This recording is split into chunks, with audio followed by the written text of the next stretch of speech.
Hello, I'm going to make a series of videos about coaching and mentoring. The first one is about a brief history of coaching and mentoring.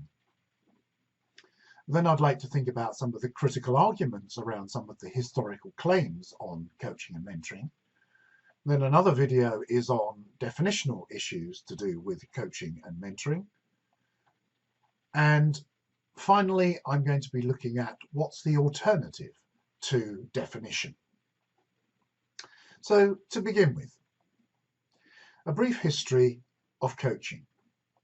There are some authors on the screen now who claim that coaching is related to the writings of Socrates, and there's a picture of his statue from ancient Greece.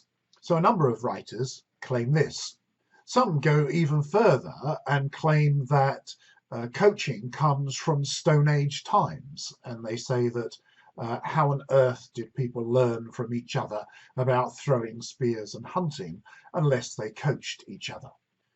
Some say that coaching started in sport. But the first use of the word coaching in print in the English language is found in a novel by Thackeray published in 1849. And the novel is called Pendennis. And Pendennis tells the story of a young man who comes from a lower middle class family who is fortunate enough to go to the University of Oxford. And there he is sitting in a horse-drawn carriage, which is actually another metaphor which is used in association with coaching, about getting somebody from A to B. And he's talking to one of his fellow students, and his student says, I'm taking a coach next term. And Pendennis says, well, what do you mean? We're in a coach now. I don't understand what you're talking about. And he said, well, a coach is somebody who helps you to get better at your exam results. So clearly it was something that was familiar to people within the University of Oxford.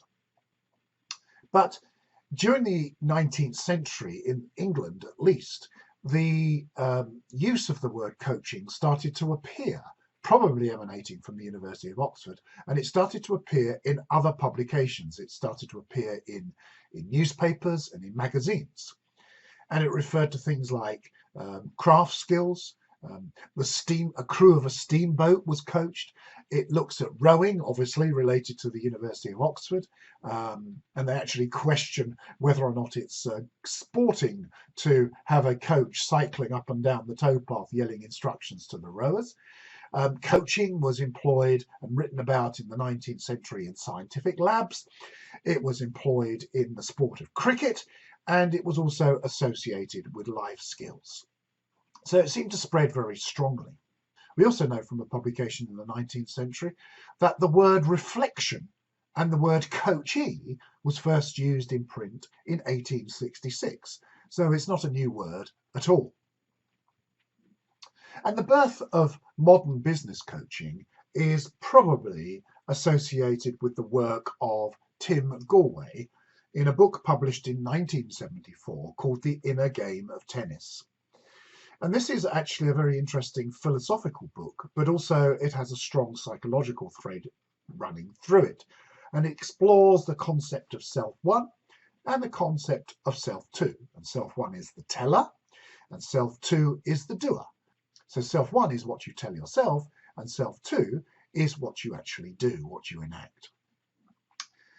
Gallwey bases his philosophy on 4 steps: non-judgmental observation, that's the coach; visualizing the desired outcome, that's enabling the coachee to visualize the desired outcome; trusting the self-two, the doer, to actually do it; and then further non-judgmental observation of change and results and feedback. The teller, the voice that we have within ourselves, according to Gallwey, is what creates the negative thoughts, or as some writers call it, interference. And the argument is that performance is improved if you can deal with the interference, deal with the negative thoughts. If they are dealt with, then you are able to act much better, and your performance improves. And it links to various aspects of certain therapies. So a brief history of mentoring now. Well, factually, the word mentor does come from the ancient Greek. It is in the epic poem by Homer called the Odyssey, and it's a kind of subplot which is about Odysseus's son, Telemachus. Telemachus is left behind after his father goes to fight the Trojan Wars, and he's left in the care of his father's trusted friend called Mentor. Unfortunately, Mentor messes up. He doesn't do a very good job. He's a bit doddery. So because the kingdom of Ithaca is a very important strategic site in the eyes of the Greek gods, Zeus decides to send his daughter Athena, who's the goddess of wisdom and of strategy, particularly in relation to warfare, down to earth to take on the form of Mentor to look after Telemachus. And then the story starts to unfold. And many writers make that association and say this is where it comes from. Factually, they are correct. This is where the word comes from. Men, the prefix in ancient Greeks, means of the mind. And the themes that we find is that mentoring is an intentional act.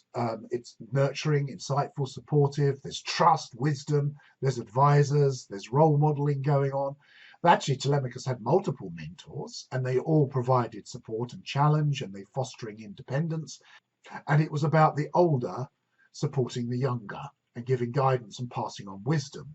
It was seen as a process of developing kingship. Then we move to medieval times and we see the role of the knight and squire, and mentoring was associated with that relationship between knight and squire. Many writers make that association, and it's about developing manhood. The knight is the role model, the teacher, advisor, agent in the life process, fighting against social ills, rescuing, a very heroic model. And very often modern writers write about mentoring in terms of the heroic model rescuing people. We also see in medieval times there's an association between the apprentice and the craftsperson in terms of mentoring, and the intention was about developing proficiency, and indeed it was a relational model where the two people worked together over a period of time, and we see writings about this in medieval times. But moving on, we see that mentoring crops up again in the 18th century, and it first crops up in a book called The Adventures of Telemachus, and it's written by somebody called Fenelon, who was a bishop, and he was also the tutor to Louis XIV's son.